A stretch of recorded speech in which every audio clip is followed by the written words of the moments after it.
Bonsoir à tous. La réflexion de ce soir va porter sur la question suivante. Doit-on se poser des questions? Est-il bon de se demander pourquoi? À l'époque du Khatam Sofer, qui recevait d'innombrables questions, un jour son fils, le Khatam Sofer, lui a posé une question qui paraissait être simple, vu l'étendue des connaissances de son père, le Khatam Sofer. Et donc, suite à la question, son père n'a pas répondu immédiatement. Son fils était surpris, et puis c'est un jour, 2 jours, 4 jours qui sont passés. Et c'est seulement au bout de 4 jours qu'il a donné sa réponse. Alors, le catastrophe était surpris, il a demandé à son père comment ça se fait que tu as mis 4 jours à me répondre. Et son père lui a répondu parce que, plus que la réponse que je souhaitais te transmettre, je souhaitais t'apprendre à vivre avec des questions. C'est-à-dire continuer à progresser, à évoluer, à vivre, tout en ayant des questions. Et des questions sans réponse. En fait, comment demander à un bébé de 6 mois de comprendre les agissements d'un adulte? Vous m'accorderez que c'est impossible. Comment demander à un adulte, si intelligent soit-il, de pouvoir comprendre les chemins de Dieu? C'est un raisonnement a fortiori. Il est évident que tout individu, si intelligent soit-il, si cultivé soit-il, si sage soit-il, est limité et reste limité. Et cette limite va forcément l'empêcher de comprendre pourquoi. Pourquoi des questions restent sans réponse. En fait, alors, de façon assez amusante, il est dit que dans le Hallel, on dit Lama Yomoru Agoim. Pourquoi diront les peuples? Et de là vouloir dire que le lama, le pourquoi, Yomoru Agoim. C'est ce que les peuples qui ne sont pas juifs se demandent. Lama Yomoru Agoim. Pourquoi diront les Goïm. Et que nous, peuple de Dieu, dit alors Ashrei Ha'am Shekachalo. Heureux le peuple Shekachalo. Que c'est ainsi pour lui. Alors, vous savez, quand un enfant pose la question à ses parents, Lama, pourquoi? La réponse, Kacha, c'est comme ça. Cherche pas de réponse. Kacha, Lama, Kacha. Ce qui voudrait dire que Lama, Yomoro Goïm. Le lama, le pourquoi, eh bien, ce sont les goïms qui posent la question. Un juif, il vit avec autre chose. À quoi il vit? Ashrei ham shekach alors. Heureux le peuple qui sait se dire lui-même, Kacha, c'est comme ça. Alors, ça voudrait dire quoi? Ça voudrait dire qu'il faudrait avancer tout en ayant des questions qui n'ont pas été résolues. Ou plus encore, ne pas se poser de questions? Est-ce là le projet divin pour l'homme, pour nous, peuple choisi par Akadosh Baruch Hu? Alors, ça pose certaines difficultés. Difficultés parce que lorsqu'on a des questions sans réponse ou qu'on a, entre guillemets, pas le droit ou pas l'intérêt de se poser des questions, eh bien, quelque part, ça va poser donc ces certaines difficultés. D'abord des difficultés parce que cela soulève des difficultés en termes d'acceptation, en termes d'adhésion. Et plus que cela, au-delà même de ces implications en termes d'insurrection, il y a aussi donc ces difficultés qui vont nous amener à remettre en question parfois certains commandements ou un certain élan. Donc forcément, Dieu nous a créés avec une intelligence et nous a créés avec la logique. Et ce système qui est la logique nous est nécessaire et nous permet énormément d'avancer. Donc, concrètement, il faut se poser la question pourquoi, il ne faut pas se poser la question pourquoi. Alors, cette semaine, on aborde le deuxième livre de la Torah. Et avec ce deuxième livre, on aborde une nouvelle ère. Une nouvelle ère pourquoi?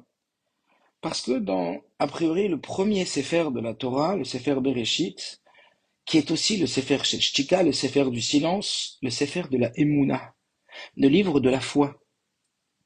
On va le voir de nombreuses reprises, eh bien, il y a des promesses que Dieu a établies à nos avots, à nos pères, et qui sont restées sans réponse.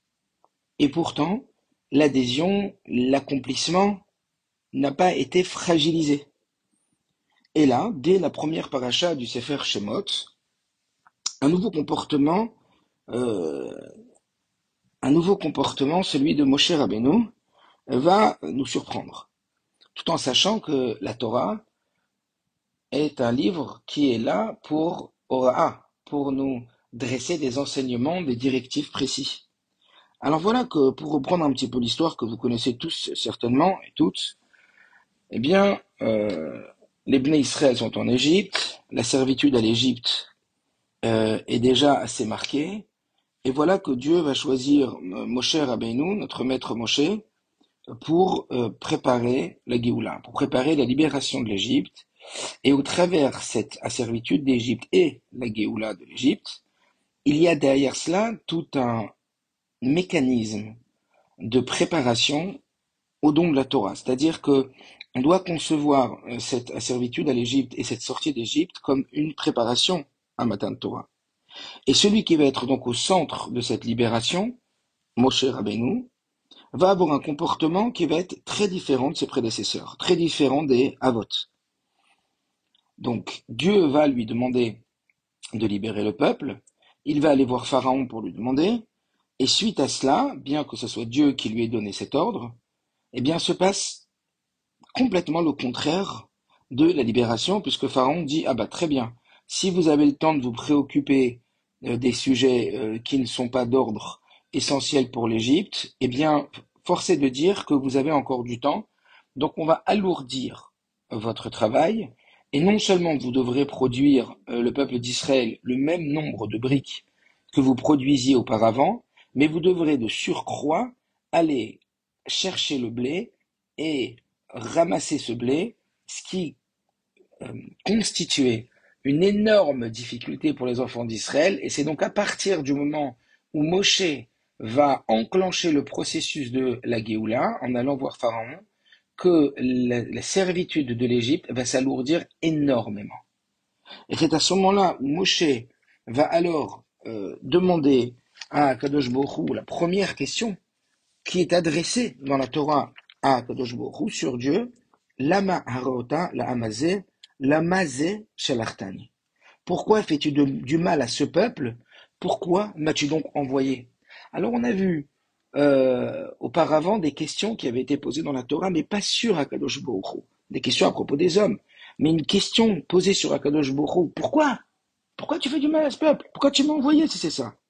Ça, c'est la première fois.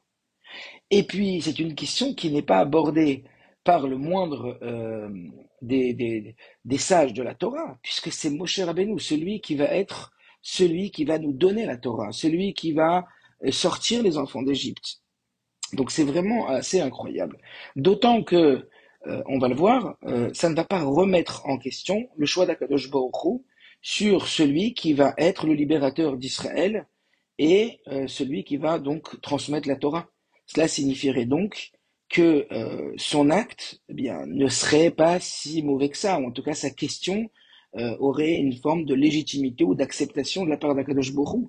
Mais en même temps, c'est pas complètement d'une façon positive que la Torah nous dresse cette question que Moshe Rabbeinu a, puisque en regardant comment la Torah se positionne par rapport à Moshe Rabbeinu, on va comprendre le positionnement de Akadosh Baruch Hu et donc l'enseignement que nous devons en tirer.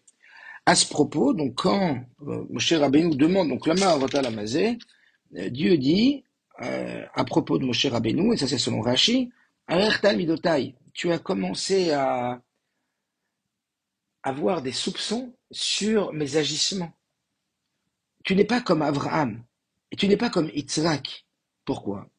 Parce que à Abraham et Yitzhak, ils n'ont jamais douté de mes paroles, bien qu'ils ne l'ont jamais vu, et ils n'ont jamais vu la réalisation de mes promesses, quand je dis à Abraham, par exemple, eh bien, d'amener son fils en sacrifice, alors que je lui avais dit que, eh bien, c'était de lui que proviendrait toute sa descendance, eh bien, Abraham n'a pas douté une seule seconde, il est parti jusqu'au bout, il a été faire Akedat Yitzhak, il a été attacher son fils et aller jusqu'au bout. Euh, Ainsi, Akadosh Baruch Hu, il vient dire, a priori à Moshe Rabbeinu, eh bien, tu vas voir ce que je vais faire à Pharaon, mais tu vas pas voir ce que je vais faire au roi des 7 peuples. Cela signifierait que, eh bien, tu ne rentreras pas en Israël. Donc, qu'est-ce que ça veut dire tout ça? Comment Akadosh Baruch Hu, il souhaite qu'on perçoive le comportement de Moshe Rabbeinu et au travers ça, qu'est-ce qu'Akadosh Baruch Hu, il nous demande ou nous dirige dans ces questions lorsqu'on est confronté à des situations ou à des demandes qui nous sont complètement incompréhensibles. Alors, c'est vrai que d'un autre côté, comme on l'a dit tout à l'heure, le Sefer Bereshit est le Sefer de la Emouna, est le livre de la foi absolue, sans remise en cause.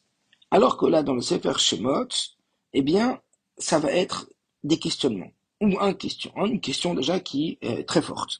Alors, le rabbi précédent, par exemple, nous dit que la Emouna commence là où la compréhension s'arrête. Ça veut dire que dans le second livre, le livre de Shemot, qui est le livre donc du don de la Torah, nous rentrons dans une seconde étape, qui est marquée justement par ce référent absolu qui est Moshe Rabbeinu. Et Moshe Rabbeinu va être choisi. L'une des raisons pour laquelle Moshe Rabbeinu va être choisi, c'est que c'est justement celui qui cherche à comprendre. C'est le Ish Chacham. C'est l'homme d'une sagesse absolue. Et donc voilà pourquoi Kadosh Baruch Hu va choisir Moshe Rabbeinu, bien qu'on le sait qu'il va le choisir essentiellement pour son humilité, mais l'humilité n'a de sens qu'au travers la grandeur. Donc la grandeur de Moshe Rabbeinu, c'est sa chorma. Et bien voilà que Moshe Rabbeinu va être justement choisi par Kadosh Baruch Hu pour transmettre sa chorma. La Torah, c'est quoi? La Torah, c'est la chorma, Tachem. C'est la sagesse divine, c'est la connaissance divine. Alors pourquoi on l'appelle Torah et on l'appelle pas chorma? Et le Rabbi nous dit que c'est parce qu'une personne pourrait s'égarer et croire que la Torah n'est qu'une sagesse et la prendre comme une sagesse, alors qu'elle est bien plus que cela, elle est Torah milachon ora, c'est-à-dire un livre rempli d'enseignements, et c'est comme ça que nous devons voir la Torah comme un livre d'enseignement. Reste tout de même, eh bien que la Torah, c'est la chorma d'Akadosh Baruch Hu. Voilà pourquoi Moshe Rabbeinu est considéré comme étant le sechel des Gdusha, c'est-à-dire l'intellect de la Gdusha, et c'est pourquoi il va être choisi pour être celui qui va nous transmettre la Torah. En fait, c'est bien ce que Akadosh Baruch Hu cherche maintenant. Akadosh Baruch Hu cherche maintenant à passer avec le peuple à une autre étape. On dit qu'Akadosh Baruch Hu nous considère im kabanim im kavadim. Il nous considère dans une certaine mesure comme ses enfants, et puis il nous considère aussi comme ses serviteurs. Kabanim kavadim. Il y a des psukim, des versets qui justifient que Dieu nous regarde comme ses enfants, et d'autres comme des serviteurs. Alors prenons déjà le statut d'un serviteur, le statut de celui qui eh bien, est complètement soumis et attaché à son maître.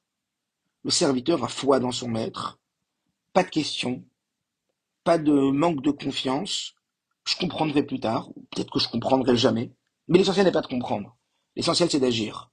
Voilà le matzav, la situation d'un évêque, d'un serviteur. Un serviteur a une foi absolue en son maître.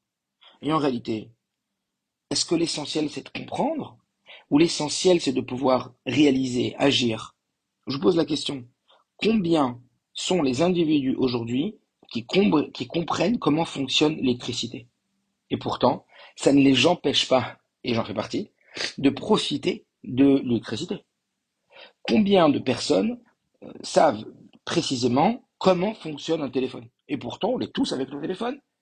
Ça veut dire que le fait de ne pas comprendre ne nous prive pas de l'utilisation bénéfique que nous pouvons avoir des objets ou des situations, eh bien que euh, nous est proposé aujourd'hui dans le monde. Un jour, une personne s'est adressée au rabbi et il lui a dit au rabbi, regardez, moi j'ai des problèmes avec Torah mitzvot. J'ai énormément de mal à faire les mitzvot. J'ai du mal à faire les mitzvot parce que je ne comprends pas le sens des mitzvot.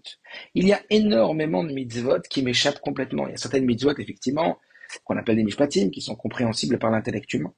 Mais la plupart des mitzvot sont complètement incompréhensibles. Combien il y a de mitzvot qu'on ne comprend pas? J'ai besoin de comprendre avant d'agir. Et le rabbi lui demande, dites-moi, quand vous allez chez le médecin et que le médecin vous prescrit des médicaments et que vous allez à la pharmacie prendre des médicaments, est-ce que vous allez demander au médecin de vous expliquer tout le fonctionnement du médicament avant de profiter du médicament? Mais vous n'allez pas guérir à ce rythme-là. Donc, l'idée, c'est quoi? Ayez confiance en Dieu comme vous avez confiance dans le médecin. Prenez le médicament tout de suite. Puis ensuite, quand vous grandirez, si le désir est le vôtre, alors allez apprendre comment le médicament fonctionne. Mais vous imaginez une personne, imaginez-vous, vous, devoir comprendre le fonctionnement de chaque médicament qu'on devrait prendre, que Dieu fasse qu'on n'en a jamais besoin. En tout cas, prendre un médicament et devoir comprendre le fonctionnement de cette molécule sur notre corps avant de prendre le médicament. Ben, ils voudraient tous être médecins, et puis ça serait très très compliqué. Donc on voit bien que profite déjà du médicament pour lequel des experts ont travaillé, et ensuite apprend, et ensuite comprend. Ça, c'est le guéder d'un Eved. Ça veut dire, c'est la définition, on va dire, des Avot. De Avot que eux, ils ont montré qu'ils avaient une acceptation inconditionnelle aux décisions divines, sans même les comprendre. Même s'il y avait effectivement, on va dire, des incohérences aux yeux de l'homme et des incohérences aux yeux des Avot dans le demande d'Akadosh Baruch Hu. Reprenez Abraham. On vient lui dire, Dieu vient lui dire de ton fils Yitzhak et viendra toute ta descendance. Et maintenant, changement de programme, tu vas aller faire un Kedat Yitzhak. Avram, mais ça aurait été complètement logique qu'Avram il vienne dire à Dieu, je m'excuse, je comprends plus là. Tu es en train de me dire que de lui va descendre toute ma descendance, et maintenant tu es en train de me dire de sacrifier. Il y a quelque chose qui va pas. Il a rien dit. Avram, au contraire, a été rempli de zrizout, c'est-à-dire d'élan et d'entrain, un commandement divin, et il est parti sans se poser de questions, et sans poser de questions, faire la volonté d'Akadosh Baruch Hu. Ça, c'est le guéder du Merkava, de ceux qui sont complètement, a priori, dans la Emouna, dans la foi en Dieu. Le guéder de Ben, la différence qu'on pourrait faire avec un fils, c'est quoi? C'est que le fils, c'est quelqu'un que lui, il veut comprendre. C'est quelqu'un que il va demander à son père des questions. Il veut comprendre comment ça fonctionne. Pourquoi? Ben, un Eved, alors ça a cette qualité extraordinaire, on va dire, ça a cette qualité extraordinaire d'être complètement soumis à son maître, mais en même temps, cela risque d'aboutir à devenir quelqu'un qui est metsaïet, c'est-à-dire qui accomplit des ordres, mais tel un exécutant, tel quelqu'un qui exécuterait les ordres sans pour autant les vivre profondément. Ça veut dire que sans euh, d'implication personnelle et de compréhension profonde, eh bien effectivement, on risque de faire les choses avec trop peu d'investissement, de façon pas si profondément touchée que ça. Ça veut dire qu'une grande partie de l'action, eh bien, risquerait d'être quelque chose de très extérieur à nous. Vous savez, quand à un enfant, on va expliquer et on va motiver par le sens la demande, alors la demande, elle va être vécue de façon beaucoup plus durable. Alors que quand on n'explique pas une chose, eh bien, il va y avoir cette adhésion qui va être beaucoup plus superficielle. Ce n'est pas vraiment toi, c'est l'annulation de toi la chose. Mais ton toi, il n'a pas changé. Ton toi, il n'est pas dedans.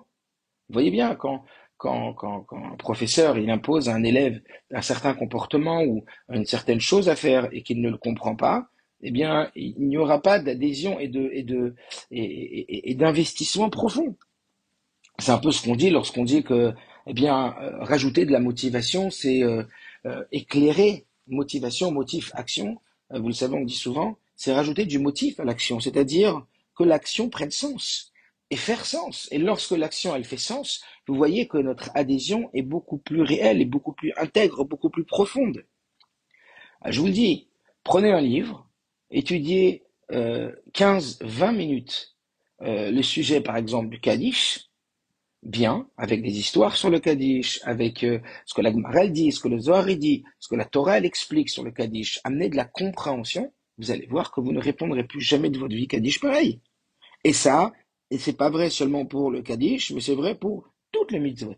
À partir du moment, moi je sais qu'à l'école, lorsque je vais étudier les lois de Tzitzit avec mes élèves, avec évidemment les différents niveaux de l'explication de la Torah, qui est le Pshat, le Remes, le Drash, le Sod, même partiellement, mais leur amener des histoires, leur amener ce que la Gemara dit dessus, mais ça va complètement changer leur adhésion. D'eux-mêmes, ils vont aller vouloir la méthode Tzitzit. Et c'est pareil pour la méthode Kivud Avraham. Lorsque j'apprends avec ses élèves la Gemara dans Kiddushin qui parle de ce qu'est la mitzvah de Kivud Avraham, ça va complètement changer leur comportement. Il n'y a pas longtemps, j'avais fait un cours sur Nasatochim. Quand tu vois ce que la Torah dit sur Nasatochim, quand tu étudies, tu as une compréhension de cette mitzvah de Nasatochim. Alors les choses, elles sont complètement différentes à nos yeux. L'adhésion est beaucoup plus forte. On n'a plus besoin de nous imposer. Ça devient, comme on dit, mêlé. C'est vraiment partie intégrante de nous. C'est pénétrant. Alors en vérité, c'est comme ça que l'homme il a été créé. On voit bien que la grande difficulté, c'est lorsqu'il n'y a pas de compréhension, il y a une véritable difficulté à l'adhésion profonde et une adhésion personnelle. On pourrait même dire que oui, c'est vrai que l'adhésion est créée par la compréhension, que la compréhension crée l'adhésion. Plus on comprend, plus on adhère.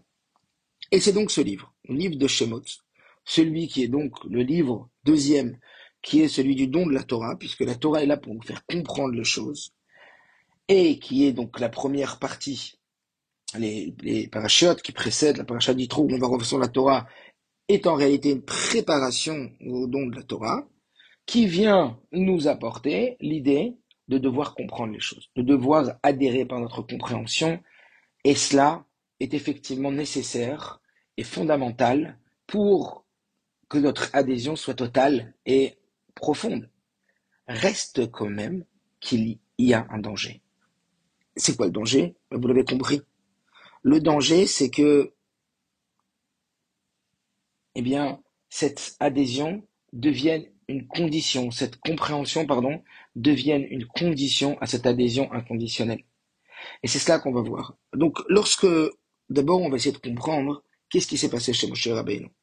Pourquoi est-ce que Moshe Rabbeinu a demandé la Ma'arot Alamazé? Ah ben, c'est un Ish Chacham. Et un Ish Chacham, il pose des questions sur tout. Et quand il y a quelque chose qui paraît incohérent, il pose des questions. Et là, il a posé la question.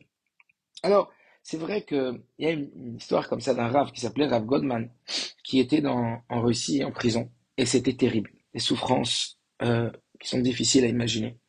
Et voilà qu'on vient lui annoncer qu'il est libéré.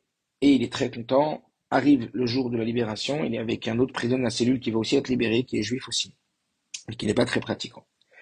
Et voilà que c'est le jour du Shabbat, où il est libéré. Alors, on vient lui dire, voilà, vous êtes libérés tous les deux, et donc ils disent au Rav Goldman, signez ici, signez votre charge de pouvoir sortir de prison. Et il sait que c'est Shabbat, le Rav Goldman, et il dit, je signe pas. On dit, pardon, vous allez rester ici? Ça se trouve demain on va changer d'avis. Mais vous êtes fou? Il a dit, je ne signerai pas Shabbat. Mais quand même, c'est une sakana, c'est un danger. Comment ce Rav décide de ne pas signer Shabbat? Il dit, je ne signerai pas Shabbat. Bon, les soldats se résignent et puis ils passent à l'autre juif, et l'autre juif, bien sûr qu'il aurait signé. Mais il était tellement mal à l'aise devant ce Rav de signer. Il s'est dit, c'est pas possible. Non, moi non plus, je signerai pas. Mais il signe pas parce qu'il est devant le Rav. Mais le Rav, il sait que il prend quelque chose sur lui de plus, il y a une vraie sakanat nefashot, il a le droit de signer pour sauver sa vie. Alors le Rav dit alors, il prend le stylo Shabbat, et il dit, je signerai pas pour moi, mais je signerai pour lui. Et il va signer pour lui. Quelque part, cette idée, elle peut se retrouver chez Moshe Rabbeinu. Pourquoi Moshe Rabbeinu, il va demander à Kadosh Baruch Hu, Lama Arota Lamazé, pourquoi tu fais du mal à ce peuple? Lama Shamartani, pourquoi tu m'as envoyé? C'est pas pour moi que je te pose la question. C'est pas une remise en question sur le fait de m'avoir envoyé et de voir que, eh bien, il y a un contre-effet à ma mission. Plutôt que le Pharaon décide de libérer le peuple, il alourdit la servitude terrible des Juifs. Non, non, c'est pas pour lui. C'est par peine et par douleur de Moshe Rabbeinu en voyant ce peuple souffrir. Comme on le sait, à combien de fois Moshe Rabbeinu va se battre au-delà de sa chorma, au-delà de son humilité, pour sauver le peuple juif. Comme il va dire, quand les Bnei Israël vont faire Chet HaEgel, la faute du veau d'or, si tu leur pardonnes pas, efface-moi complètement de ton livre. Ça veut dire qu'il va complètement se mettre en danger pour sauver les Bnei Israël. Donc ça serait la première réponse. Moshe Rabbeinu va demander à Dieu la Ma'arot Alamazé, parce qu'il y a oui des questions de compréhension, mais là on a une question de compréhension non pas sur le sens de la mitzvah, on a une compréhension sur le comportement de Dieu. Eh bien, cela pour dire que Moshe Rabbeinu ne supporte pas de voir le peuple souffrir. Un autre avis, c'est Bechaye. Il dit pourquoi est-ce que Moshe Rabbeinu pose cette question et pourquoi ça pose problème, comme on l'a vu. Parce qu'il dit Lama Aharota Lamase. Tu veux poser des questions, tu as le droit. Mais demande Lama Ata Oseadze. Pourquoi tu fais ça? Mais pas Lama Aharota Lamase. On te donne le droit de poser des questions, mais pas d'amener des conclusions. Comme on le sait, il y a des biens qui sont cachés. Et les biens ne seront visibles qu'après. Et que, de façon apparente, ce bien n'est pas un bien.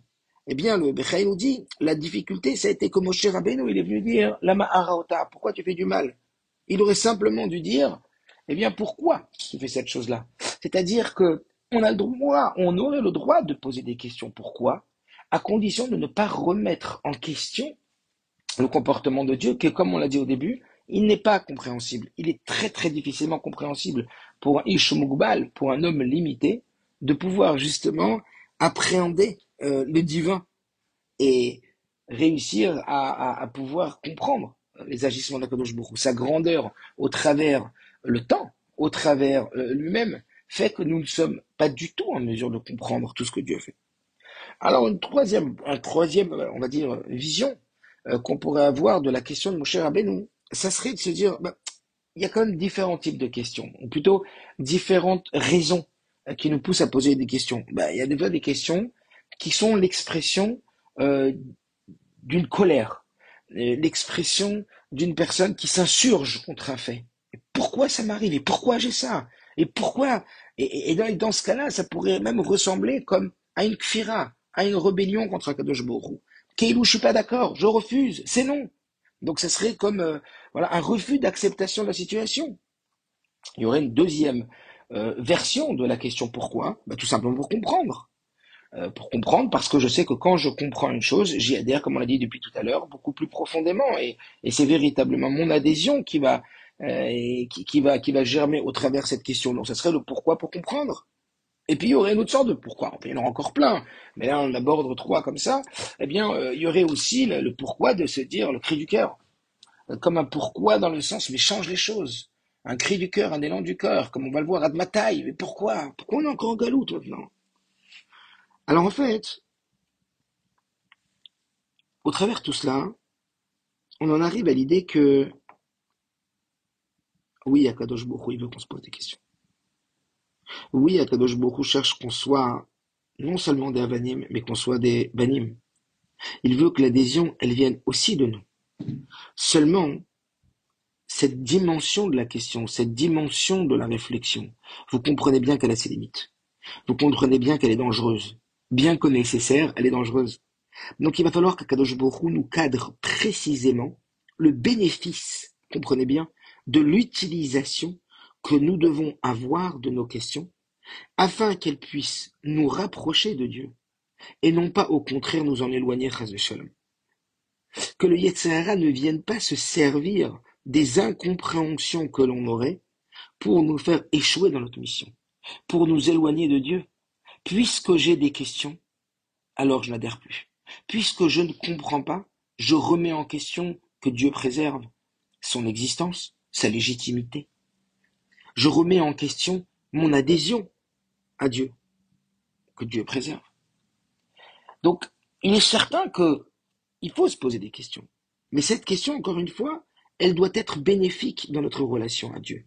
Et celle qui va être une question qui va risquer de ne pas apporter de bénéfice à notre relation, alors oui, peut-être qu'il faudra rester avec cette question. Peut-être qu'il faudra rester avec cette question comme certaines questions avec lesquelles on vit tous. Pas la peine maintenant d'en parler, j'imagine que vous avez tous les mêmes que moi, ou dans votre histoire peut-être différente, mais on a tous des questions en tout cas communes, qui restent des questions à nous. Mais en tout état de cause, ces questions ne doivent pas, ou en tout cas on ne doit pas leur permettre à ces questions d'affaiblir notre émouna. Et voilà pourquoi en réalité, on va nous dire que oui, c'est pas seulement qu'on peut se poser des questions, mais on doit se poser des questions. Parce que s'il n'y a pas la question, il n'y a pas l'adhésion. Il y avait un chassid qui s'appelait Reb Shmuel Munkas, qui est venu chez le Dmour Azaken, Rabbi Shneur Zalman de Liadi, dont on va parler tout à l'heure, qui un jour a fait un long voyage pour aller jusqu'à chez le Dmour Azaken, Et il n'avait pas d'autre solution que de voyager dans une calèche qui portait du vin. Et cette calèche qui portait du vin, eh bien, parcourait un très long voyage. Et vous imaginez que dans ces pays très extrêmement froids, eh bien, il faisait très très très froid. Et lui, il était entre les tonneaux de vin, et il voyageait entre les tonneaux de vin. Et puis à un moment, il a demandé au propriétaire du vin, je t'en supplie, j'ai trop froid. Est-ce que tu pourrais me permettre de boire un peu de vin pour me réchauffer? Et le propriétaire lui dit, bien sûr, prends un peu de vin et réchauffe-toi. Et quand il a bu quelques verres de vin, eh bien, ça l'a réchauffé de l'intérieur. Et quand il est arrivé chez Admour Zaken, il a dit à Admour Zaken, j'ai compris maintenant pourquoi Chabad. Chabad, c'est Chokhmah Bina Da'at. Conception, compréhension, connaissance. Beaucoup d'explications sur Chabad. En tout cas, c'est la compréhension. Eh bien, il lui a dit, j'ai compris pourquoi maintenant Chabad. Il lui a dit, j'ai voyagé au travers un pays extrêmement froid, et j'étais entre des tonneaux de vin, et il y en avait plein autour de moi. Mais tant que ça restait autour de moi, ça ne me réchauffait pas. C'est seulement quand j'ai pris ce vin et que je l'ai bu à l'intérieur et que je l'ai rentré à l'intérieur de moi, je l'ai bu pour le rentrer à l'intérieur de mon corps, que alors il a eu cet effet de me réchauffer. C'est-à-dire que cette Torah, cette adhésion, elle doit nous pénétrer. Cet attachement à Dieu, il doit venir de l'intérieur. La Emouna, c'est quelque chose qui est très puissant, mais qui agit plus de l'extérieur. Elle en a besoin et on va le voir. Et oui, cette émouna doit être travaillée pour qu'elle rentre à l'intérieur. C'est d'ailleurs ce que le Rabbi explique sur le rôle de Moshe Rabbeinu, de faire pénétrer notre émouna. Mais pour que la émouna pénètre véritablement, il va falloir comprendre les choses. Donc il va falloir se poser des questions. Pourquoi d'ailleurs la Gemara, le Talmud, est rempli de questions? Et bien sûr qu'on doit se poser des questions. On est le peuple de la question. Mais attention, n'oublie jamais, et viens nous dire ici tout de suite, de prime abord, dès le début du Sefer Shemot, n'oublie jamais qu'avant Shemot, il y a Bereshit. N'oublie jamais de placer ta Emouna avant ta She'ela. Place toujours ta foi au préalable avant ta question. Ça veut dire que ta question, elle doit te permettre d'adhérer plus profondément. Ta question, elle doit te permettre de réussir à t'attacher plus profondément à Dieu.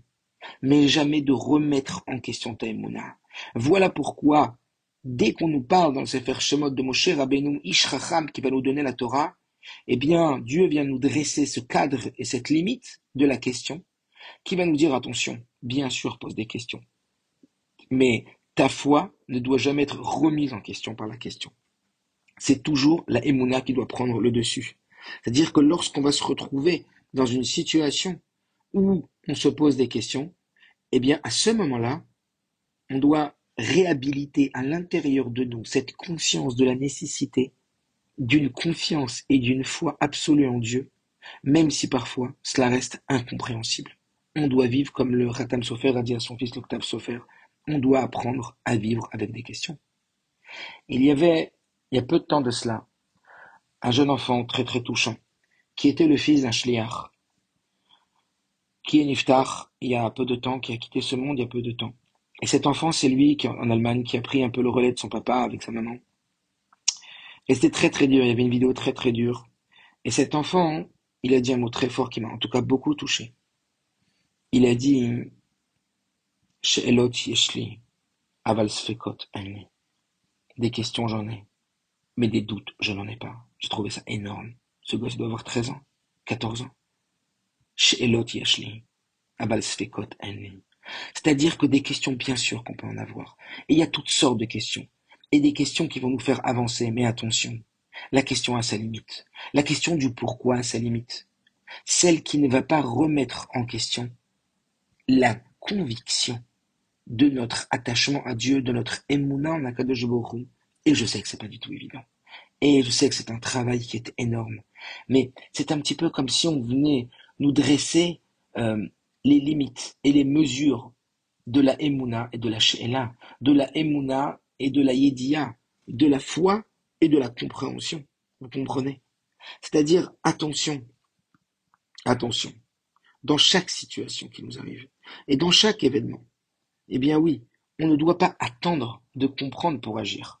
Au contraire, on va agir comme celui qui va aller prendre ce fameux médicament.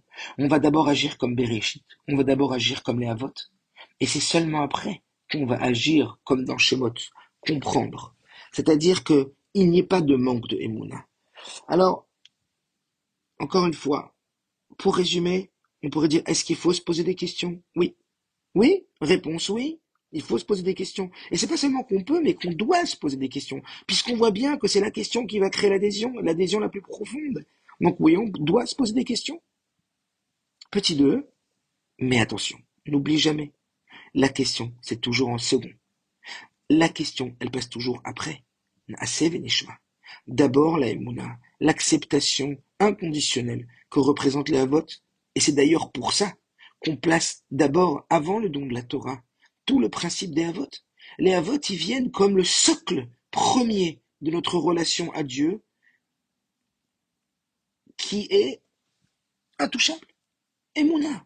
Non, mais si tu comprends pas, regarde les Havot. Et c'est d'ailleurs pour ça que le Rabbi explique qu'on les appelle dans ce Rachid et dans le Rachid d'après les Havot, pour nous dire que c'est eux qui nous ont transmis de façon génétique cette Emouna en Akadosh Baruch Hu qu'on doit toujours préserver et renforcer. Et ensuite, Sheila. Ensuite se poser des questions. Mais que cette Sheila, on y fasse très attention. Qu'elle nous serve, comme on l'a dit tout à l'heure, à nous faire progresser et pas régresser. Qu'elle soit en vérité cette question dans l'intérêt de notre foi et pas dans l'affaiblissement de notre foi. Pour cela, il faut prendre du recul. Pour cela, il y a des fois encore une fois, des questions qui restent difficiles.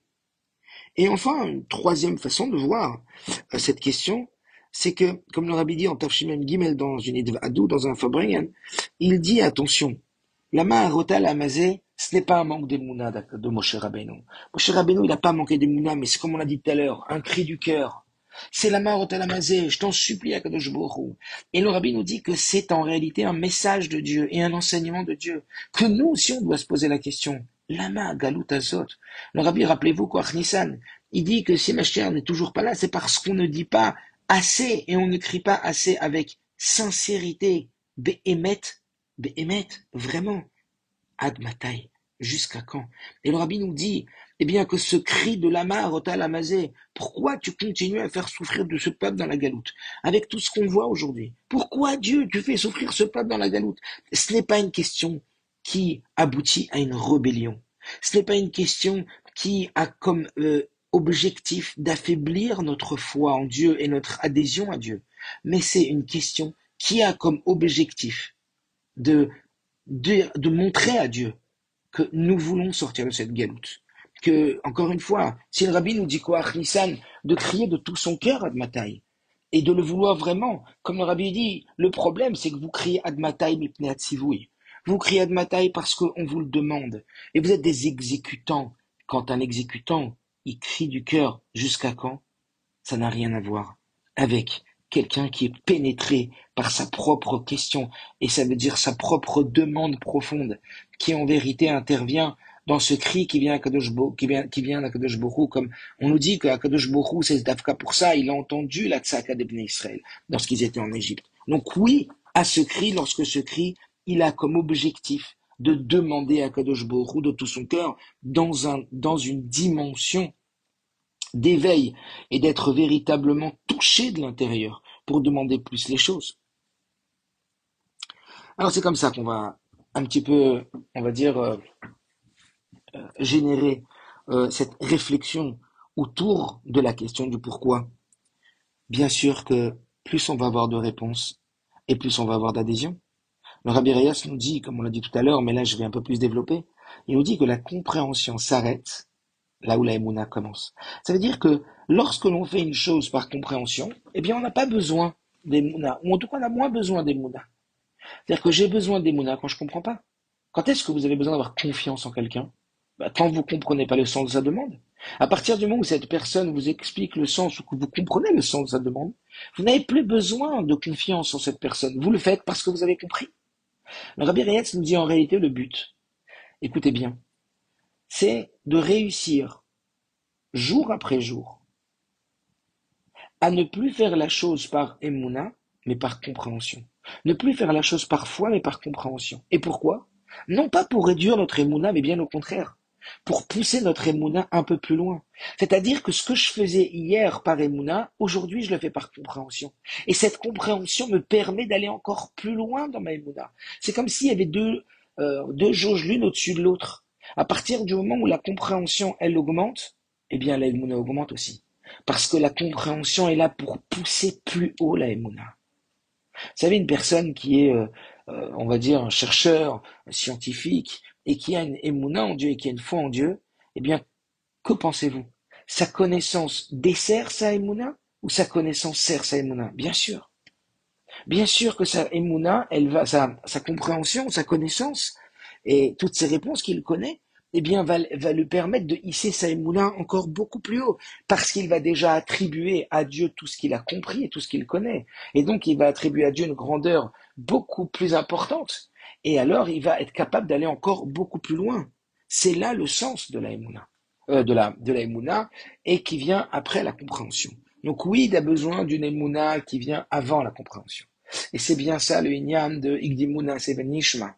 D'abord accompli et après comprend. C'est bien ça la base qui nous a valu de recevoir la Torah. Maintenant, plus que ça encore, on va voir que dans une mesure assez importante, vous savez, pour pouvoir apprécier une chose, il faut être expert dans la chose. Et plus on est expert dans une chose, et plus on apprécie. Moi, je sais que personnellement, le vin, je n'apprécie pas du tout parce que je ne suis pas expert dans ce domaine. Et donc, je pourrais pas me mettre dans le fait d'acheter un vin qui est extrêmement cher. Il y en a que oui. Ça veut dire qu'en réalité, l'expertise, eh bien, il va amener comme on l'a dit, à aller beaucoup plus loin. Et l'action elle-même, on va voir qu'elle va nous permettre de la même façon de nous raffiner et de réussir à être dans la compréhension, j'ai presque envie de dire, même sans question. Ça veut dire quoi? Ça veut dire que le fait d'agir au travers les mitzvot, le fait de faire ce que Dieu Akadosh Baruch Hu, il va nous demander, eh ben on va bizarrement voir que ça va supprimer énormément de questions qu'on a. Ça veut dire qu'on va devenir ce qu'on appelle adin raffiné, et que ce raffinement ne nécessitera plus la somme de questions qu'on avait.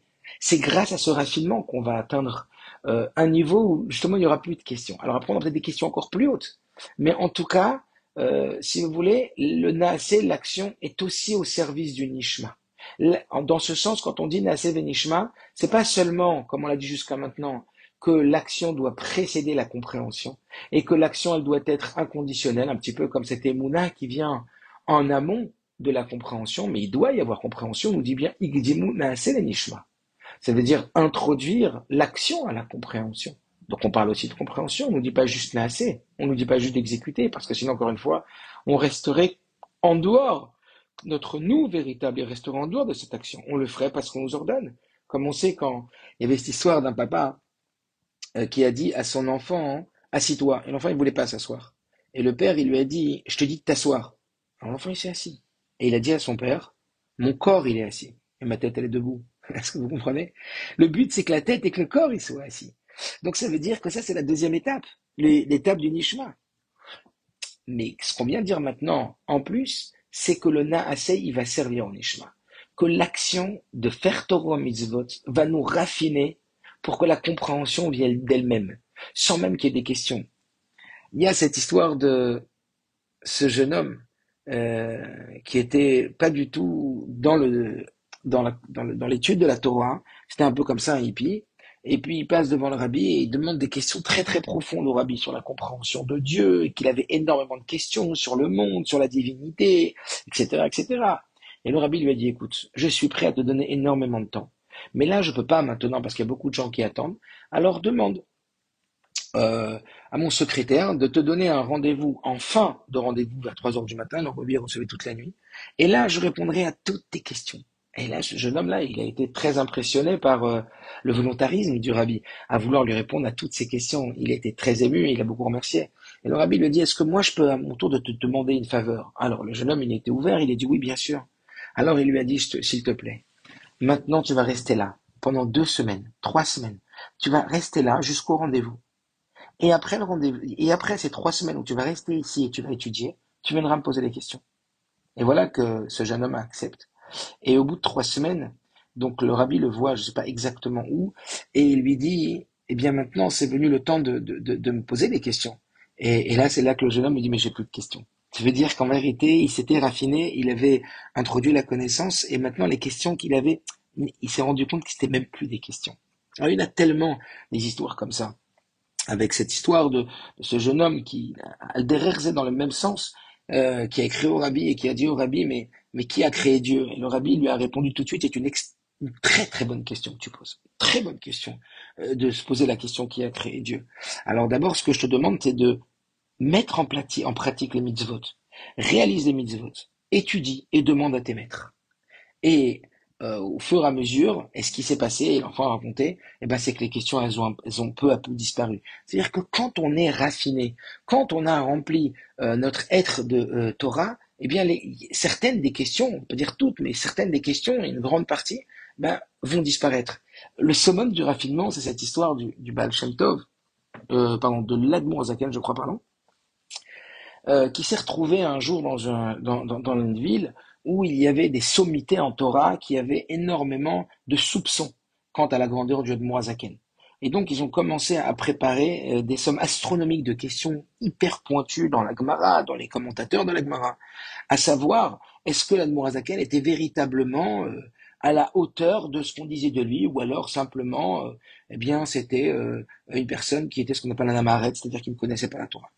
Et donc, à toutes les questions qui lui ont été posées, et ça a fusé dans tous les sens, il a donné un rendez-vous. Il a donné un rendez-vous à tous ces Talmidei Chachamim, à tous ces érudits, dans une choule, dans la choule de la ville, et il leur a demandé, ok, maintenant, ce soir, je vous répondrai à toutes vos questions. Et donc, tout le monde était réuni, entassé, serré dans la choule pour avoir toutes les réponses. Ils se sont dit, mais comment il va répondre à toutes les questions? Et c'est là que l'Admour Azaken est venu. Il s'est mis au centre de l'estrade et il a commencé à chanter un nigoun. Il a chanté un chant chassidique très profond. Et puis, peu à peu, il a commencé à être pénétré par ce chant et à chanter de plus en plus profondément, de plus en plus fort. Alors, tous ces gens se sont demandé, mais qu'est-ce qu'il fait? Et puis peu à peu, tous ces érudits se sont rendus compte qu'à l'intérieur de leur tête, toutes les questions qu'ils avaient, ils ont eu leur réponse. Dans leur tête. Il n'y avait plus de questions. C'est un peu ce qu'on est en train d'expliquer maintenant. C'est qu'en réalité, l'accomplissement de la mitzvah, le chant d'un rabbi qui va nous porter, eh bien, va nous dépoussiérer et va nous montrer qu'il y a beaucoup de questions en vérité qu'on pensait en être, ne le sont pas.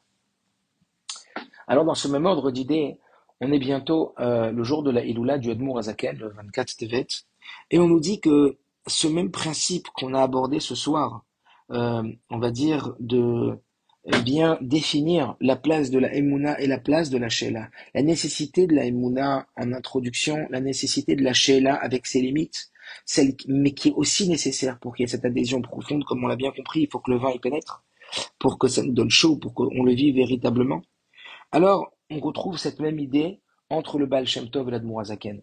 Le Baal Shem Tov, ça a été celui qui a, on va dire, révélé et qui a, on va dire, développé ce qu'on appelle la Emunah Pshuta, la foi d'un juif simple, la profondeur d'un juif simple, la profondeur de la foi d'un juif simple, la Emunah très très profonde qu'il y a dans chaque juif. Et alors est venu l'Admour Azaken. Et l'Admour Azaken, il est passé à un autre shlav, à une autre étape. Cette étape qui est l'étape de comprendre les choses, cette étape de Chabad, comme on dit de l'Admour Azaken, du Baal Shem Tov, pardon, que le Baal Shem Tov, il a placé devant chaque juif une échelle. Et l'Admour Azaken, par le Tanya, par la Chassidoute, il est venu nous apprendre comment monter sur l'échelle. Une certaine occasion, on a demandé à l'Admour Azaken, lorsque tu étais chez ton maître, le Maguide de Mezrich, qu'est-ce que tu as appris là-bas? Tu as été là-bas pour apprendre quoi? Qu'est-ce que t'es venu avec quoi? T'es revenu avec quoi? Qu'est-ce qu'il a répondu l'Admour Azaken? Il a répondu, j'ai appris chez Yesh Elohim qu'il y a un Dieu. Vous vous rendez compte? L'Admour Azaken dit chez le Maguide, j'ai appris qu'il y a un Dieu. Alors on lui a dit, je comprends pas. Comment là-bas t'as appris qu'il y a un Dieu? Même la Ozer est ici, même la femme ici qui aide à préparer, à manger, etc. Elle sait qu'il y a un Dieu. Regarde, tu peux lui demander. Alors l'Admour Zaken, il a répondu, oui, elle dit qu'il y a un Dieu. Mais moi je sais qu'il y a un Dieu. Ani Yodea. Ça veut dire que si on veut être pénétré par Akadosh Baruch Hu, le fait d'être pénétré, ça va être par la Yedia. Da et Eloké Avicha, Rambam nous demande de connaître l'Éternel son Dieu. D'ailleurs, Da'at, ça signifie intérioriser, ça signifie être pénétré. Vous le savez, lorsqu'on comprend profondément les choses, lorsqu'on rentre dans la Yedia, alors on est véritablement pénétré. Pénétré par Akadosh Baruch Hu. C'est là le but, c'est ce qu'a dit l'Admour Azaken.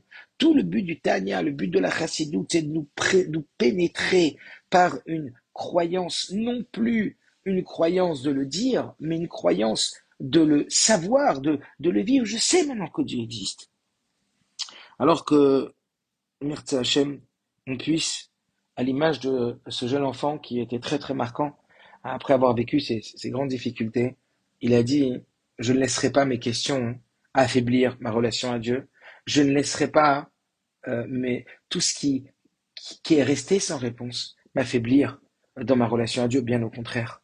Toutes nos questions, on ne doit pas les laisser entre les mains de celui, le Tzarara, qui veut affaiblir notre relation avec le Kadosh Baruch Hu, mais au contraire, nous faire progresser dans cette relation à Dieu.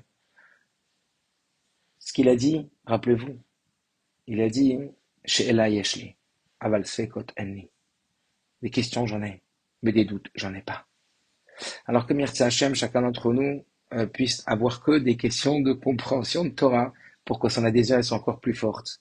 Que ce soit comme le Rabbi le souhaite, Betov, Aniré, Vanigle, le Mata, Bazarat Fachim, bien et bon, visible à nos yeux, qu'on n'ait pas besoin de se dire que c'est bien alors qu'on voit que c'est pas bien, qu'on voit les choses qu'en vérité elles sont bonnes, et que Mirza Hashem, tout ça, ça soit révélé dans le bien concret ici-bas sur terre, ad biad Tzedek jusqu'à Mashiach, qu'on puisse toujours avoir une bonne utilisation de notre tête, une bonne utilisation de notre réflexion, de notre logique, qu'elle nous pousse à vivre, que Enon Milvado à vivre, qu'il n'y a rien d'autre sur terre à part Akadosh Baruch Hu, et que tout cela déclenche le processus final par la question bien utilisée, lama rota lamazé, ad matai, on n'en peut plus, on veut la Géoula Mitzvah Shlema, je t'en supplie Akadosh Baruch Hu. Et là, c'est véritablement pas du tout un manque d'Emouna, mais au contraire, et traskout Emouna.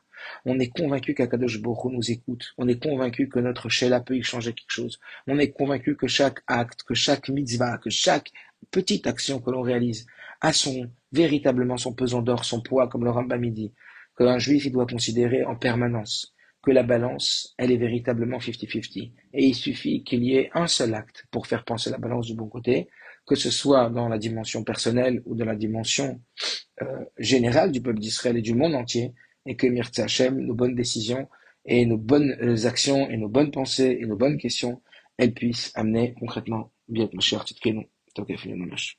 Kol Tov.